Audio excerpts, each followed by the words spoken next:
Hello mga ka-Twin Bell, good evening, good morning, good afternoon, o kung saan man kayong sulok ng mundo ngayon, kung ano man, ano nyo ngayon, gabi o umaga, no?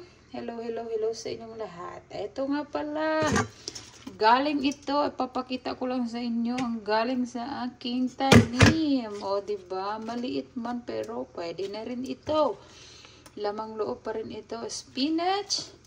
Yan, spinach siya mga bebe. At saka itong isa na sa Asian store ko binili na tinanim ko lang din. Ayan, nakapag-harvest din ako ng maliit. So, dahil magluluto ako ng munggo for tonight kasi as Wednesday tomorrow. So, walang karne bukas. So, ngayon lulutuin ko siya. Tapos yung magiging leftover na lang namin, ikakainin ko na lang siya sa the next day. So, magluluto ako ng bok choy. Ihahalo ko sa munggo. Ayan po yung bok choy. No, bok choy. Ihahalo ko sa munggo at saka itong lechon na ginawa ng anak kong napakadami talaga niyang binili. So, pwede pa naman itong kainin dahil nakalagay naman sa fridge, no? At malamig naman ang weather. So, hindi pa to sira. So, ngayon, ang gagawin ko, since mag-aano ko ng munggo, pwede ko siyang ihalo sa munggo. So, ito yung munggo na nagpapaano pa ako. Pinapalambutan ko pa yung munggo, okay? So, iaano ko yung karne, baboy, na lechon na ginawa ng anak ko. Dahil ako lang yung mag-isang kumakain yan. Sumasakit na yung batok ko. Tapos lalagyan ko na lang siya ng bok choy. Kasi wala naman kaming ibang dahon-dahon dito eh. Walang dahon ng sili. So dahon ng sili sana masarap. So ilalagyan ko lang ito ng galing yan. Yan. Yan. At yan. So bites na. Lamang loob din yan. So yan mga ka-Twin Bell. Short update lang tayo. So magsasaing na ako ng kanin. Habang nagpapalambot ako ng munggo, para medyo lapot-lapot ng konti kasi hindi pa talaga siya malapot, no? Anuhan ko yung sabaw hanggang sa lumambot na yung munggo. Ayan.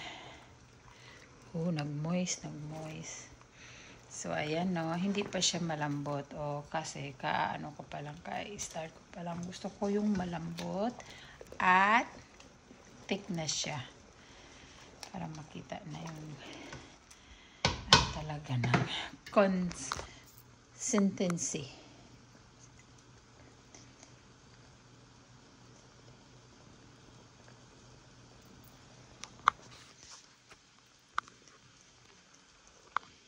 Ayan na, mga ka-Twin Bell, no? Kumukulo na. So, hayaan muna natin na magpatuloy na kumulo at lumambot ang ating baboy. So, ito naman, dahil, nag-yellow kasi. So, itong mga to, sobrang daming taba. Ang taba, hindi naman talaga na siya crispy. So, ilalagay ko lang siya doon. Igigisa ko siya. Pag lumambot na yung karne, lilipat ko yung munggo. Ayan.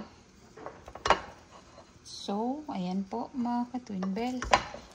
Babagyo na. Uulan na kasi. Sobrang lakas ng hangin sa labas. So, pasensya na kasi wala akong gamit yung phone holder ko. So, ayan. So, marami pa siya talaga, no? Marami pa talaga siya. So, pwede pa tong ihalo sa munggo. At masarap ito talaga. Lalo na may bok choy. Alright. So, yun lang po mga ka-Twin Bell. Short update lang tayo. So, andun si husband nanonood. May sariling mundo. Ayan. At ang aking mga rabbit, may sarili ding mundo. Kumakain din sila doon. Yan yung aking rabbit. Mamaya update tayo mamaya sa kanila. Alright, mga ka-Twin Bell. Have a good evening. Ayan ang aking Nina. So, thank you everyone for always supporting my small channel. Thank you so much. I appreciate you all, guys. Love you. Bye.